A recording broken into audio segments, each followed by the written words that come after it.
So, this is my reading journal for 2026, and I have spent the entire day setting it up. And I wanted to give you guys a little tour of my reading journal.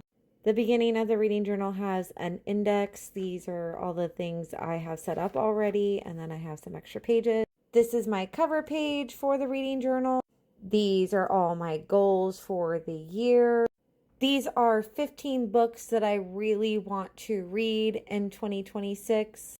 This is my 100 book challenge spread where I will write in the name of the book in this spread and also color it in to show that I'm trying to complete 100 books in 2026. I also have a reading tracker with these honeycombs where I'm going to color each different honeycomb a different color based on the rating of the book. I also have the A to Z challenge. I'm not actually trying to complete this. It's just interesting to see how many letters I complete. I actually have almost completed the 2025 one, and I want to see if I can do it in 2026, but I'm not going to actively try to do it, if that makes sense. Next, I have my DNF spread. I'll just put covers of books that I DNF. And then next to it is my do not recommend spread, which is any book that I rate less than a 2-star.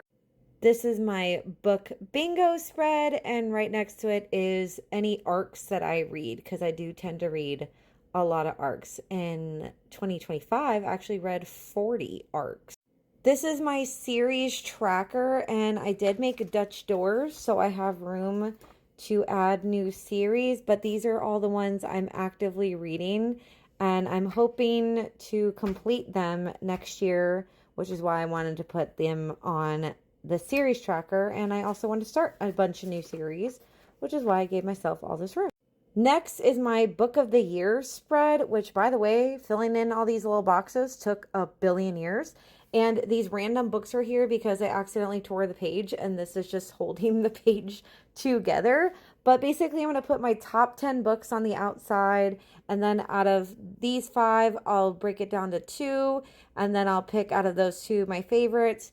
Same over here, and then out of these 2, I'll choose my favorite. I'm not going to fill this out until the end of the year, but it's all ready for when I do it. Next is my 5-star favorite spread. Basically, any book that I rate 5 stars, I want to put it on here. I'm hoping I have a lot, which is why I gave myself 2 pages. Let's hope I do. Next is my format tracker. Basically, if I read an audio, ebook, a physical book, or mixed media type of book, I will just color in a square to show that's what I read. I'm just curious to see what it will look like at the end of the year. And I do tend to read a lot of physical books, which is why I gave myself the most space for that. Next is my rating tracker. Basically, it's the same thing like here, but with star ratings. So if I have a DNF, a 1-star, 2-star, 3-star, 4-star, 5-star, I'll just color in a little box. I just want to see what it looks like at the end of the year. Then here is my hauled spread. Again, I did another Dutch door thing where I can put all the books that I haul. I like to keep track of how much I spend on books, and then if I read the book, I'll highlight it. That way I know that I'm reading the books that I'm hauling. Next, I have a 1-page spread for just any books that I reread through the year, because I do want to reread certain books, and I want to see the books that I reread in this little spread, and I think it'll look nice. And then here I'll put my favorite book I read per month, so that way I can see all of my favorite books that I read.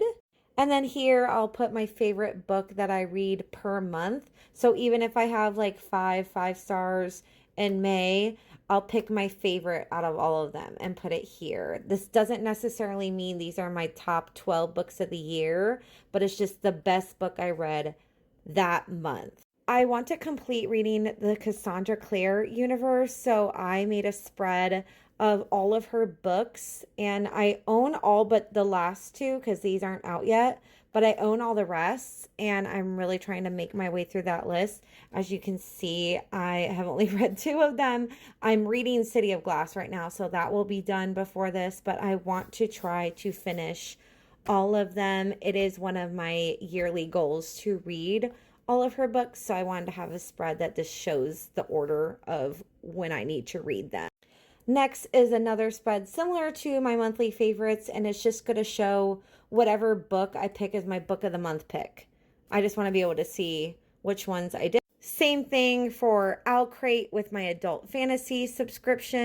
And also same for Allurial, because I just got that and I really like it and I want to continue using it next year. Next, I'm trying a new spread that I've never tried before, which is the Read Around the World Challenge. So I'm going to try to see how many books I read in different countries. So basically, they either have to be set in that specific country or the author has to be from that country for me to color in the country. And I just think it'll be really fun. And I want to see how many I get. I'm going to make them all blue because that just seems like a fun color. So that's what I'll do here. And then next, I just have my anticipated releases for next year.